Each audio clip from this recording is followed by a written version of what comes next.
everyone, Colin Canet here for WoodWorkWeb. Today we've got a new tool that we're going to be reviewing, and today we're going to be looking at the Ridgid Laminate Trimmer. And this is the little tool. We just acquired this not long ago, and it actually comes with this nice little case, and a bonus, it actually comes with an edge guide, and it comes with a separate base plate as well. So it's got everything that you would ever need, all the accessories. There's nothing extra to buy, of course, except the bits. A laminate trimmer is really just a small router. This is a full-size 3-horse router. This is a palm-size router. Obviously much easier and lighter to use. Makes it a little bit more portable, and it gives it some different uses. The nice thing about laminate trimmers is they take 1/4-inch bits. They actually take some of the same bits. The large routers will take 1/2-inch and 1/4-inch bits. Most of them will. And these will take just 1/4-inch bits. So if you don't have a router, this might be an option for you to look at. Now, it so happens in the world of routing that with all of the bits that are available, still the two most popular bits used for routing are the round over bit, and this one I have a 1/4-inch shank, and a flush trim bit. Those are the two most popular bits. If you owned a bit store, these are the two that you would make sure that you kept in stock all of the time. And of course, they have different sizes and lengths, and different with the round overs. They have different 1/4-inch, 1/2-inch, 1/8-inch, 3/4-inch. So there's lots of different round over bits, but those round over and flush bits are the two most popular bits. And that's really what the little laminate trimmer is perfect at using. Let's take a moment and have a look at some bits. The two lower round over bits have 1/2-inch shanks. The two upper round over bits have 1/4-inch shanks, and the flush trim bit also has a 1/4-inch shank. Now, if you look at the round over bits, you'll notice that they have different concaves. So you can select a variety of different round over and flush trim bits. Now, these little routers have been around, these mini routers, trim routers, have been around for a long time. And where they gained their popularity and where they were first used was many, many years ago, before the formation of kitchen countertop shops, where shops that are dedicated to making countertops.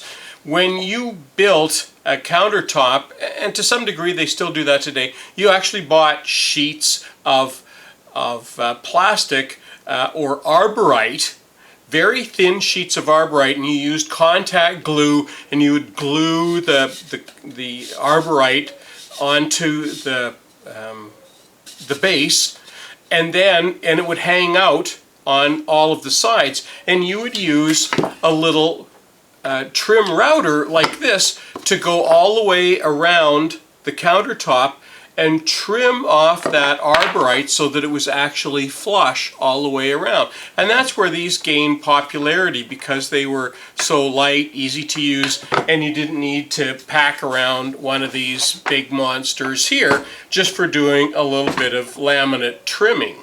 So that's where they gained their popularity. But in recent years they've become popular just because they're a smaller, easier, portable tool. And today we're going to show you how to use a trim router like this in your shop or in your home for doing some renovation work. Now, we don't have any arborite to trim today, but what we are going to do is we've got a board prepared here, And we're going to use the roundover bit, which is one of the most popular bits that you would use on this router, this little laminate trimmer. We're going to use this little roundover bit that I've already installed on this laminate trimmer, and we're going to show you how to use that on this board. Now I've already got the board prepared here, and you notice that it's laying on one of these anti-skid pads, and these work actually very well. The board is fairly heavy, and it's not going to move anywhere. If you were using a smaller, lighter board, you would definitely want to clamp it down for safety reasons. You don't want this board to get away on you when you're doing some routing.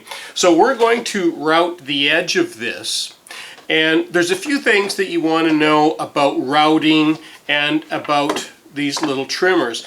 And whether it's a full-size router or one of these little small trimmers, you always route the edge grain first.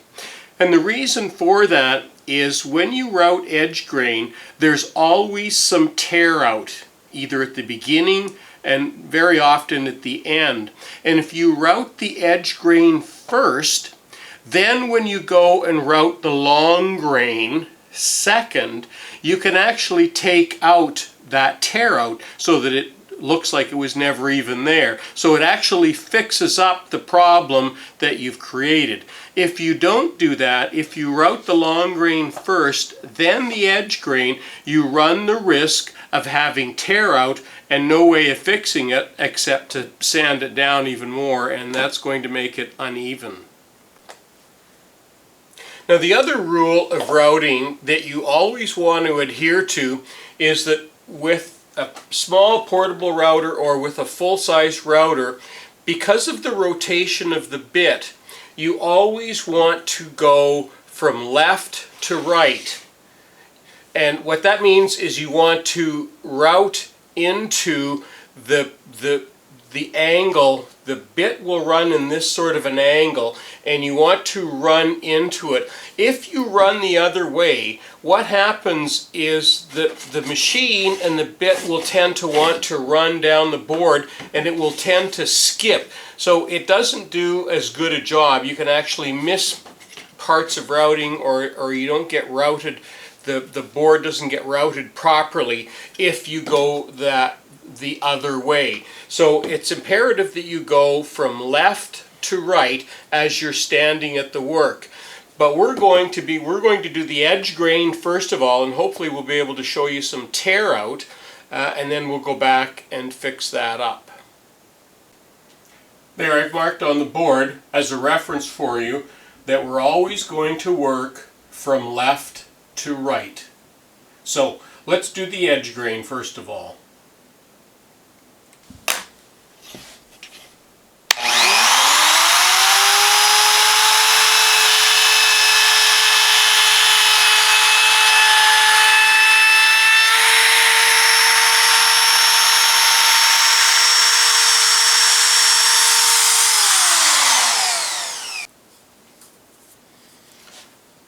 Okay, there's where we routed along there, rounded off, and if we look closely there, we actually didn't get any tear out here just because of the structure of the wood, and this is maple. Now if we had got some tear out here, because we would come back and route this section last, we would actually be taking off. If there was some tear out, we would be taking off that tear out, so that would fix that little problem. Let's go ahead now and we'll route the long grain. Okay, we're going to now route the long grain, and I'm going to stand on the back of the wood so that you can actually see the router and see how it's working.